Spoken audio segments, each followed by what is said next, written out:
tous.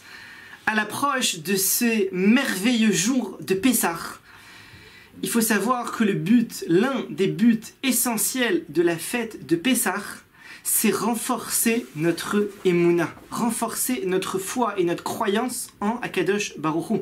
Puisque comme le Ramban, il écrit qu'à l'époque de Enoch c'était le petit-fils de Adam Arishon, c'est là qu'il a commencé à avoir de la Avodah Zara, et c'est là que les gens ont commencé à perdre leurs esprits et à perdre leur clarté de compréhension de leur but et de leur création dans ce monde. Ça veut dire que les gens ils commençaient à croire que Akadosh Baruch Hu n'existe pas, le monde a existé depuis toujours, il y a eu un Big Bang, toutes sortes de choses comme ça, ils ont commencé à croire. Et là, en Égypte, est venu Akadosh Baruch Hu. Et lorsqu'il y a un changement qui va au-delà de la nature, alors là, même celui qui a l'esprit le plus tordu, il n'a plus le choix que d'admettre. Et surtout quand c'est des changements qui sont faits par Akadosh Baruch Hu pour délivrer son peuple de l'esclavage en Égypte, alors là, il n'y a plus rien à dire. La foi et la émouna, elle a été remise à niveau par tous ces miracles qui ont eu lieu au moment de la sortie d'Égypte. Et c'est ça que nos sages, ils nous ont donné tous ces rappels. Ils nous ont donné des rappels. Le Korban Pessah, la matzah, il dit le Zohar, c'est le pain de la émouna.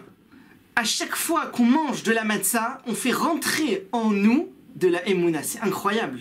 Chaque matzah qu'on mange, on monte et on progresse dans la émouna en Akadosh Baruch Hu.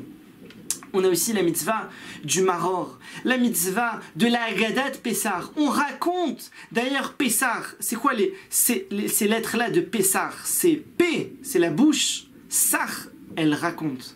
La bouche raconte les merveilles et la grandeur d'Akadosh Baruch Hu. Et la Gemara, elle raconte dans Masechet Bechorot d'Afehim, Rabbi Hanina, il a demandé à Rabbi Elazar, et il lui a dit, comment se fait-il qu'on a cette mitzvah de Peter Hamor? C'est le rachat du premier-né de l'âne.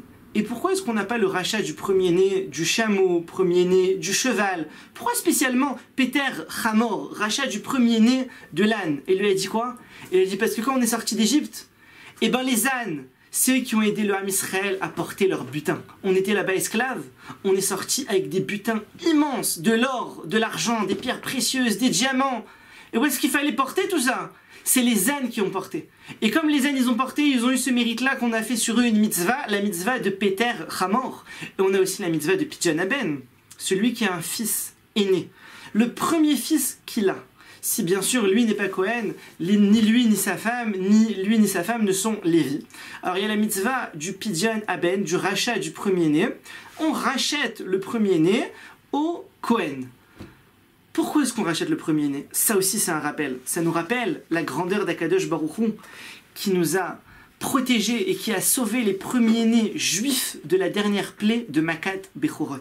Donc tout ça, nos sages, ils nous ont mis des rappels pour nous rehausser et pour nous remettre à niveau notre émouna en Akadosh Baruch Hu. Alors, un des autres buts principaux de la sortie d'Égypte, c'est bien sûr la Hakarat Atov, savoir reconnaître le bien qu'Akadosh Baruch Hu nous a fait. Il ne faut pas oublier qu'on était en Égypte, on était esclaves.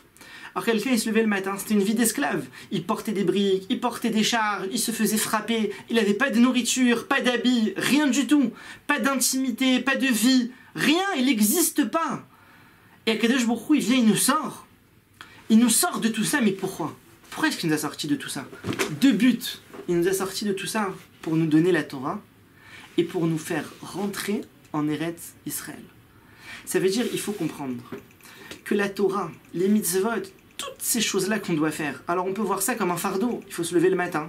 Et ben le matin, c'est interdit de faire une grasse matinée. Il faut se lever faire cette fille-là. C'est obligé tous les jours. Alors quoi, tous les jours de ma vie, j'ai plus le droit de faire une grasse matinée. Et à chaque fois que je veux manger, je peux pas manger tout de suite. Il faut faire une bracha avant de manger. Et ainsi de suite, et ainsi de suite. Et il faut étudier la Torah. Et chaque temps de libre, eh ben, il faut le consacrer à l'étude de la Torah. Mais c'est quoi ces conditions d'esclavage? Eh ben oui. D'où est-ce qu'on vient? On était des esclaves en Égypte. On a été formés. C'est une formation pour le Ham Israël.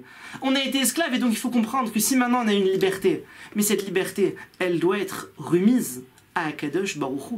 Elle doit être exploitée pour Akadosh Baruch Hu et pas pour autre chose. Donc quelqu'un, c'est comme un exemple. Un homme, il peut porter sur lui de l'eau. Il peut porter combien? 10 litres, 20 litres, 30 litres d'eau, il peut porter sur lui. Mais il ne peut pas porter infiniment. Tandis que nager, un homme, il peut nager dans un océan. Il peut nager dans la mer la plus grande, il nage dedans. Quelle est la différence? La différence, c'est que si quelqu'un il voit la Torah et les mitzvot comme un fardeau, alors effectivement, il peut pas aller bien loin. Il ne peut pas porter grand-chose.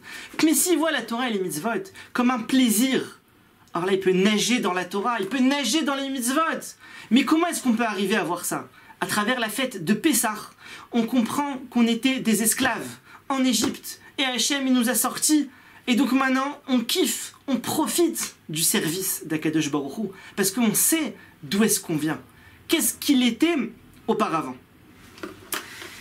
Et bien sûr,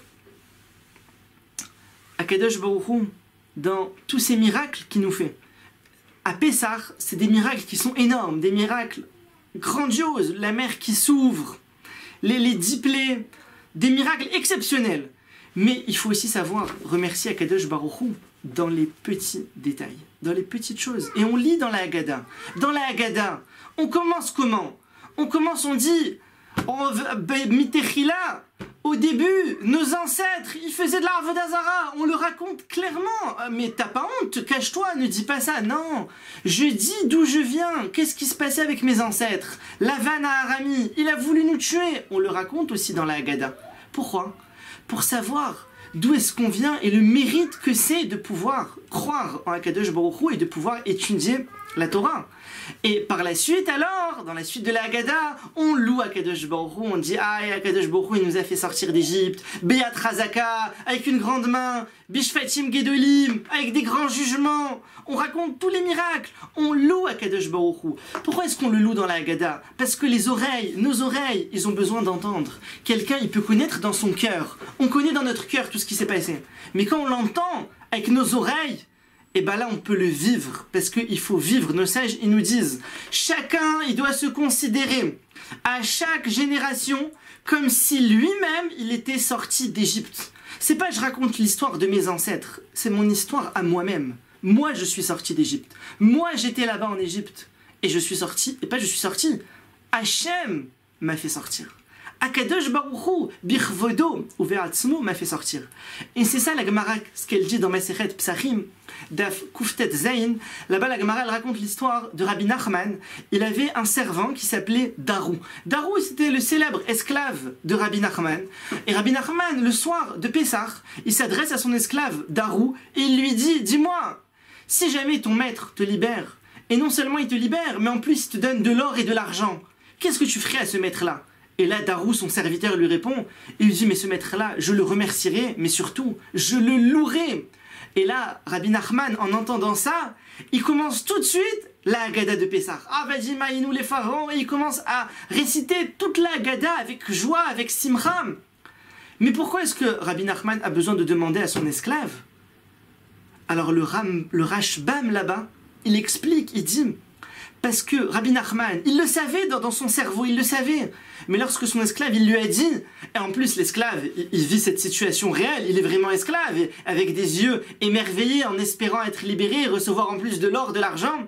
Alors Rabbi Nachman, quand il a vu ça, ça lui a pénétré le cœur. Et là, il a réussi à ressentir dans son cœur ce sentiment d'un esclave libre, et il a pu commencer à dire la Haggadah de Pessah. Et c'est comme ça que le Rambam y tranche. Il faut dire à nos enfants, on doit leur inculquer le soir de Pessah et leur dire, mon fils, sache qu'on était esclave en Égypte. Et encore mieux, celui qui peut leur faire une représentation, alors ça c'est le mieux. Parce que la représentation, si l'enfant il voit son père qui se met sur lui une couverture et il imite Pharaon, et il se met une brique et il imite les esclaves en Égypte et il se met une canne, et bien l'enfant il voit ça, et bien ça lui reste gravé dans sa neshama pour toute sa vie. Et ça, c'est les meilleurs souvenirs qu'un enfant il puisse avoir. Tevorechou, mi Pierre Elion, soyez bénis de la bouche d'Hachem. À bientôt.